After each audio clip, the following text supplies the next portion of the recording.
I'm Max Keiser. This is the Keiser Report as the world continues to implode financially. Stacy. Max Keiser. Bailouts and currency wars are the two big themes for 2011 right here on Keiser Report, right? That's right. Well, the first headline then is just a number, 50.6.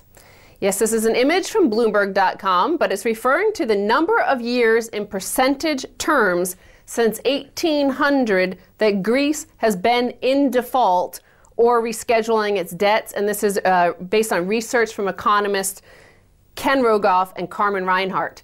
So 50.6% of the time since 1800, Greece has been in default or rescheduling debts. That's a lot of feta cheese.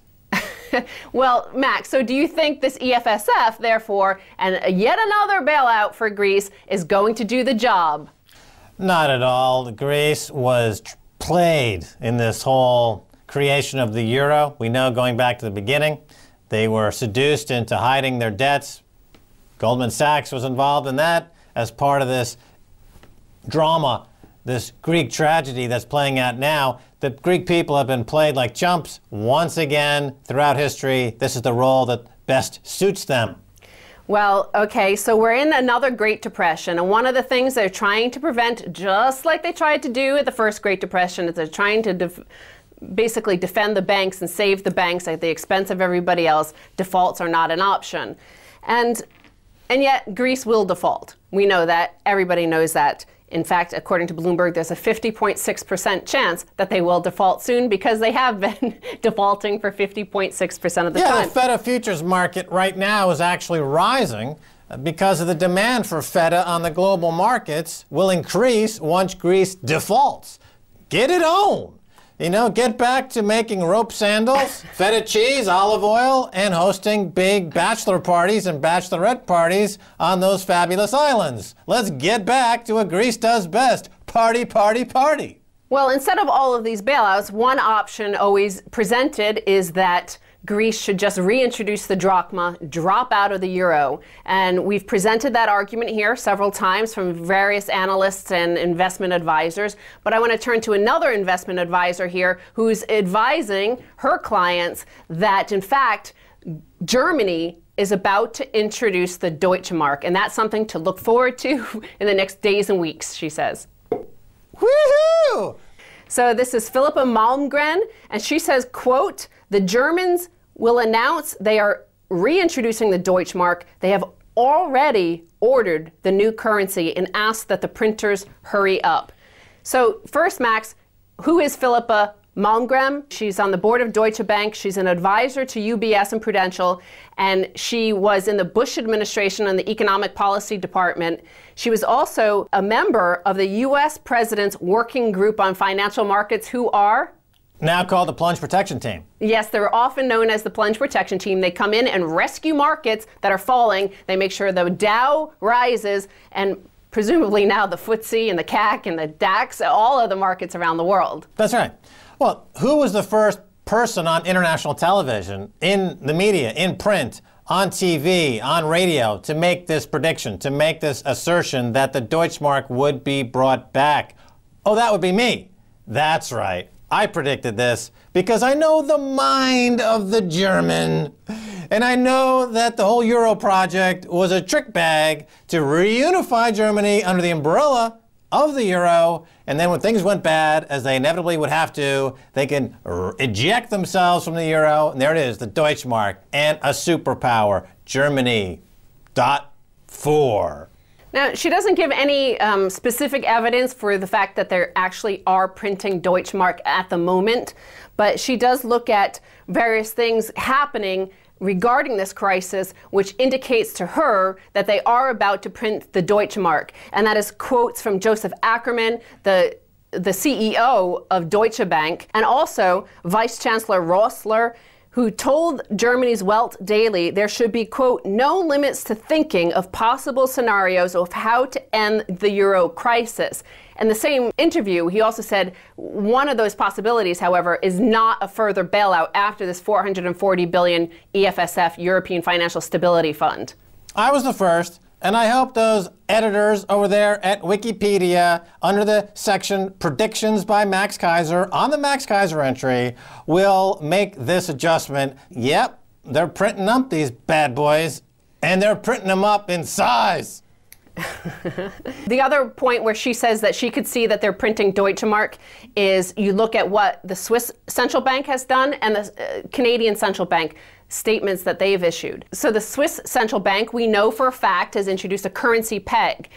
Immediately after that, the Canadians also announced that all the bad things we thought might happen are now happening, so we are going to maintain a highly defensive position. So she says they're preparing for the inevitable reintroduction of the Deutschmark, and therefore the consequent collapse of the euro in value. That's going to be the way which they get out of all these debts in the periphery European nations.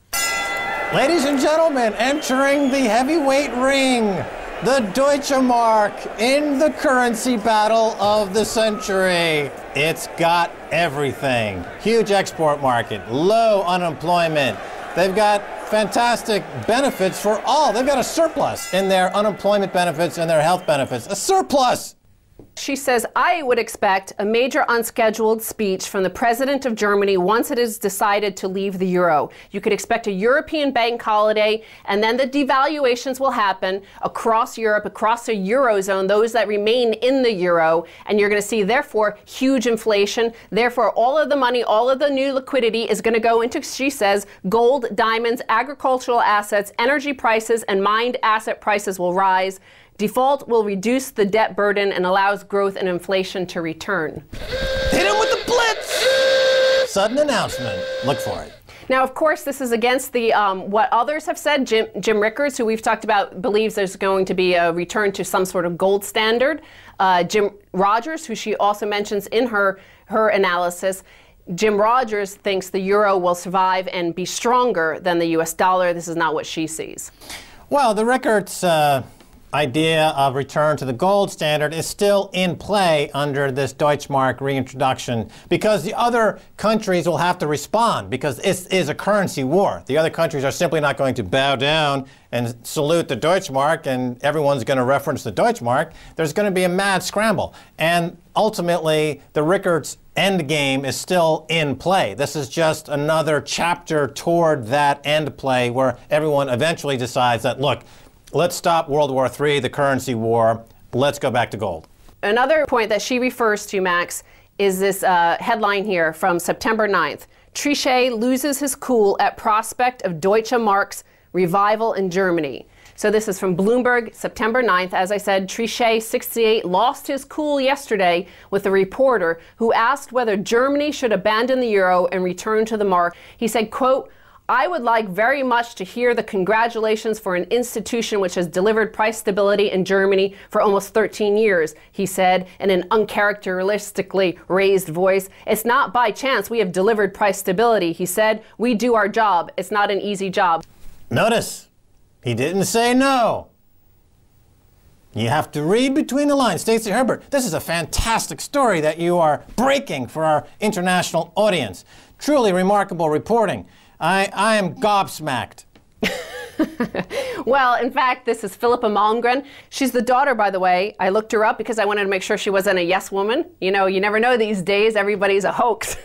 She's the daughter of Harold Malmgren, who was a well-known trade negotiator who served in the administrations of John F. Kennedy, Lyndon B. Johnson, Richard Nixon, and Gerald Ford. And when I looked him up, I also found that he's been in the news about another European-wide issue arising in the very same week, these last few weeks, and that's the Tobin tax. Now, all the governments of Europe are now agreed that they want a Tobin tax, which is a tax on financial transactions. The only one outside of this is the UK, of course, because they have the City of London and they don't want a financial transaction tax.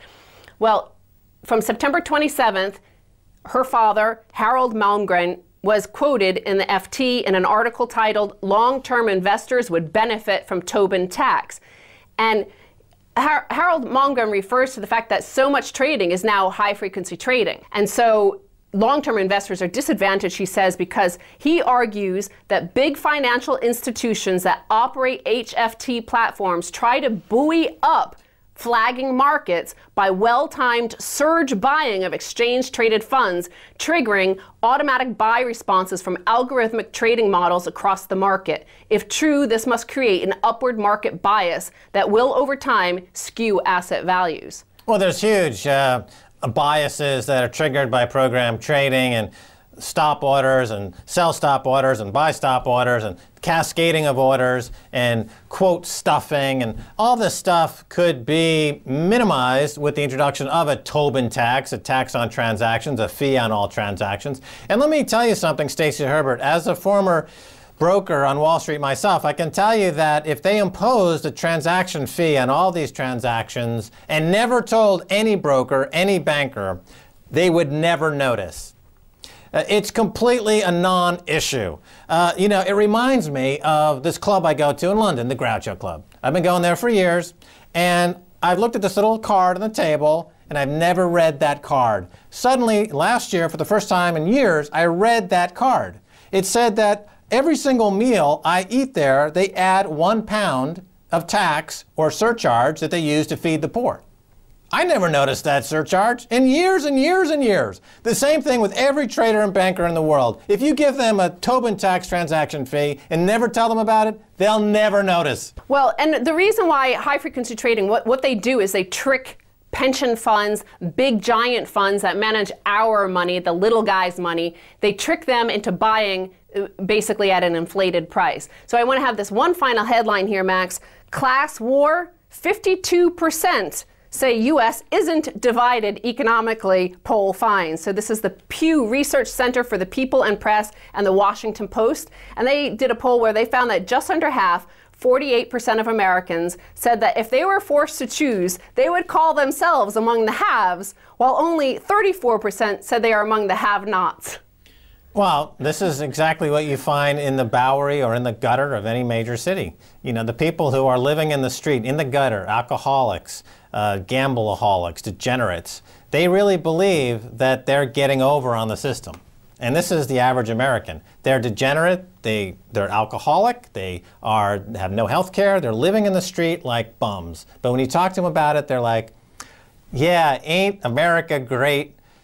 Well, I don't believe that they're living like bums. I think they're living on debt, and they don't understand that that system is ending. And we've just covered this. If the Deutschmark is introduced, the euro collapses, the dollar, there's going to be chaos. And that whole system where they can think that they're part of the haves just because they have a credit card on which they could put their health care, on which they could put their bar tab, on which they could put these issues. They think they're living like grand life because they're able to afford a car, they think. They're able to afford health care. They think. They're able to afford a house. They think. But in fact, it's just on a credit card based on a currency system that is about to collapse. Point taken. Stacy Herbert, thanks so much for being on the Keiser Report. Thank you, Max. That's going to do it for this half, but stay there because we got much more coming your way.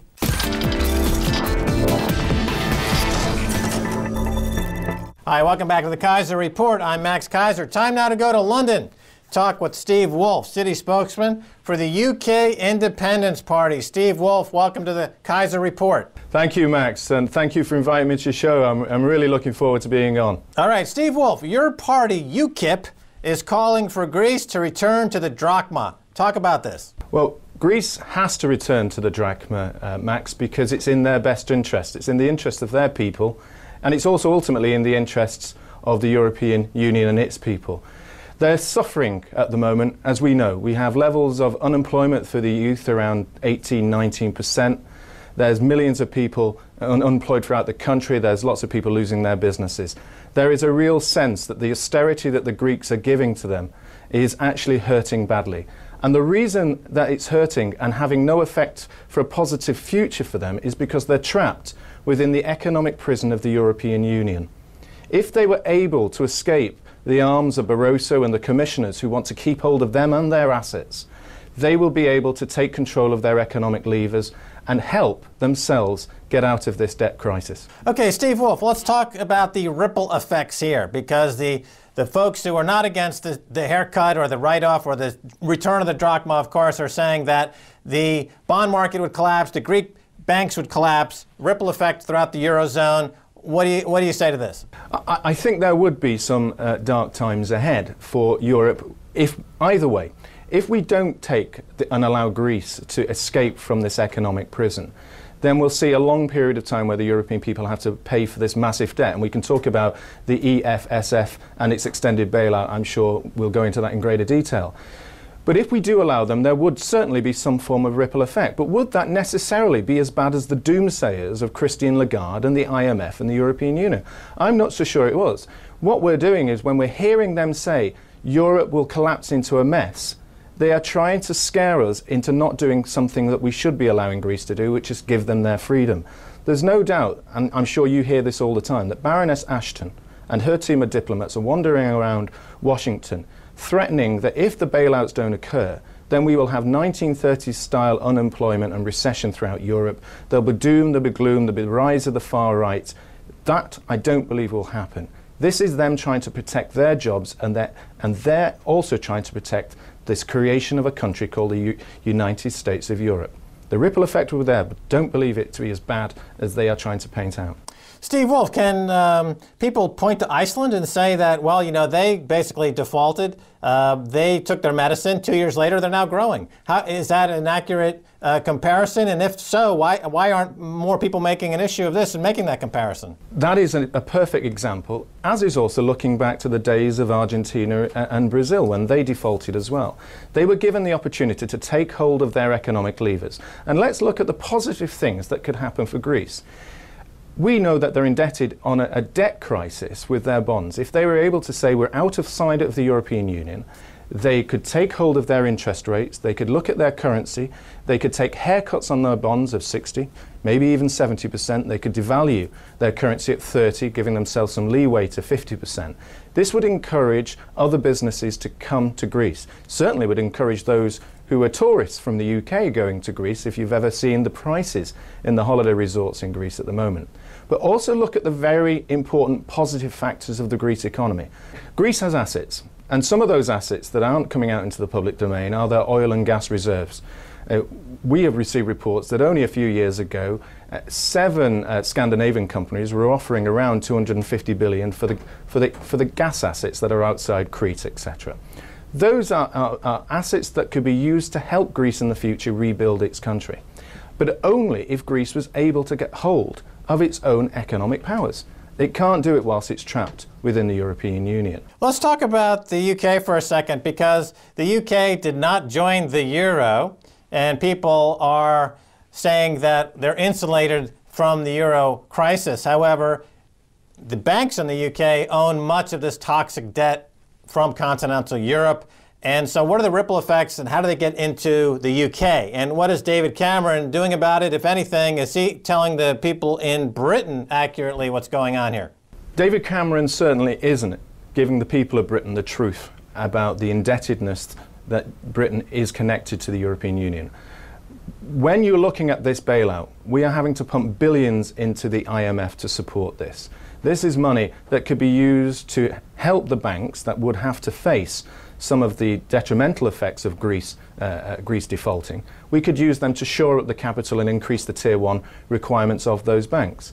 In addition, by being a member of the European Union, we spend around £55 million a day to the European Union. That money could also be repatriated back to preserve the economy of the United Kingdom whilst we're going through the bad times. David Cameron doesn't want to let the public know that we are contributing to these bailouts through other means, such as the IMF, and he doesn't want us to know the true effect of what would happen if Greece was to bail out, or the opportunities for Greece, because to do so would endanger this project of being in the European Union. The crisis is unwinding in real time, and leaders appear to be paralyzed. Every talking shop leads to another talking shop. Their policy seems to just let this train wreck happen and then pick up the pieces afterward. There's no proactive policies whatsoever. And I'm sure that the pivotal country here is Germany. Let me ask you about Germany for a second, because on one hand, they have benefited by the cheap euro in terms of their export market, and it's the first or second biggest exporter in the world. On the other hand, if there's a huge consolidation due to a collapse, that'll most likely be run through Berlin. So they really are playing two sides of the aisle here. Is Germany, how do you see Germany in all this? As a kind of a hapless bystander to a calamity that no one saw coming? Or are they more behind the scenes orchestrating something here? Well, I'm not sure that we can be safely certain that anyone's orchestrating this behind. I mean, I think you have to turn around to go to Horst Köhler, who was the former German finance minister, in 1992, when he said that the southern countries would not be bailed out by the northern countries. This is not what the euro was about. But actually, that is what the people of Germany believed. They never believed that their hard work or the taxes would be used to bail out any country that allowed themselves to get into substantial debt. They didn't also believe that we were going to have a country called the United States of Europe. So what you're seeing in Germany is a realization that for many of them, like many of us in the United Kingdom and the rest of Europe, have been fooled by a political class who have one agenda. If you take some of the polls that happened over the weekend, as UKIP have read and I've seen have been published, 48% of Germans now would start supporting a Eurosceptic party, i.e. one of those that believe they should get out of the European Union. But you have to ask yourself, why are they doing that? They don't want to see the danger of the bailouts affecting their country. They don't want to see their lifestyles affected in the same way. They know that if they put debt upon debt to build more debt, which is effectively what this new bailouts from the EFSF is. It's, a country default scheme. It's a large Ponzi scheme of debt derivatives. They don't want to be part of that because they know ultimately it will be Germany that is on the line. Their lives are on the line and their businesses and unemployment could rise. They've seen it before. They don't want it to happen again. All right, you talked about this Ponzi scheme, and of course, the global center of the financial Ponzi scheme is London. They've got the weakest regulatory environment, the most hedge funds, the most corrupt bankers. They're the ones who are really making a market in fraud most prominently throughout the world. And they have a stake in perpetuating this global Ponzi scheme and fraud. Otherwise, the entire city of London goes away, more or less, and they go back to being a utility bank of making simple loans and no more flashy Christmas bonuses or champagne parties anymore. Is David Cameron basically just completely in the pocket of the banksters at this point, and there's no hope for any accountability at all in the City of London? Well, I don't think that David Cameron can be seen to be a supporter of the banks in the United Kingdom, or indeed the financial services industry as a whole. But let me just cut in here for a second, because during the recent looting episodes in the UK, Cameron's out there castigating the looters, while at the same time he is petting and aggrandizing all of the looting bankers. He seems to be talking out of both sides of his mouth. I mean, either he believes in looting as a business model for his country, or he's against looting. He has to pick one or the other. UKIP, I would imagine, has a position. What's UKIP's position? Well, UKIP's position on the financial services industry in the UK is very clear. We must support one of our most important industries. Max, let's get some facts on this. Not everybody in the financial services industry in the United Kingdom are the rich bankers. There are 1.1 million people employed in this industry in places like Chester and Leeds, in Edinburgh, going down to Cardiff. These people are not earning the £1 million a year. They're actually earning safer salaries of around £20,000 to £25,000. These are the people that are going to get affected when Europe introduces financial transaction tax. We don't think about them. What happens here in the UK is we focus ourselves on about 1,000 to 2,000 seriously wealthy people, many of them employed by banks, some of them who have indeed done bad things, if we look at the ex-chairman of the OBS, for example. But that can't be applied to the whole of the industry as a whole. So UKIP is supporting them, whilst at the same time, we don't support those who commit blatant fraud, who go out and commit serious crime. And that's why when you look at the offences that were occurred by the looters in the streets around the country, is you can't allow that sort of looting to happen with the purposes that they were intended. It wasn't about a political statement. They were simply out to try and steal from shops. That would apply equally. Or give them a banking license and have them work at Goldman Sachs or Barclays or HSBC and boost the GDP of the UK, because it's a country built on banking fraud. But let me jump to a tweet I got from the Max Keiser Twitter account. This is from Mr. Canning, who asks, where does Steve see sterling going as the Bank of England with more quantitative easing, while the euro hopefully possibly takes a nosedive? So how does the Bank of England's quantitative easing program affect the pound going forward, as you see it? Well, I think really what's going to happen is more affect not necessarily what quantitative easing does to the pound. It's really what's going to happen in the United States to the dollar. I suspect that whatever quantitative easing that we try and do in the United Kingdom isn't really going to have a great effect. We will see the potential of inflationary issues going down in the future, and we must be deeply concerned about that. But really, we're caught between other sides. It's really what's going to be coming out of the United States and what's happening in Europe. We're trying our best, but we're still caught within this economic trap and this danger that faces us from Europe. All right, Steve Woolfe, that's all the time we have. Thanks so much for being on the Keiser Report. Max, it's been my pleasure. Thank you very much. Take care. And that's going to do it for this edition of the Keiser Report with me, Max Keiser, and Stacy Herbert. I want to thank my guest, Steve Woolfe. If you want to send me an email, please do so at keiserreport@rttv.ru. Until next time, this is Max Keiser saying bye, y'all.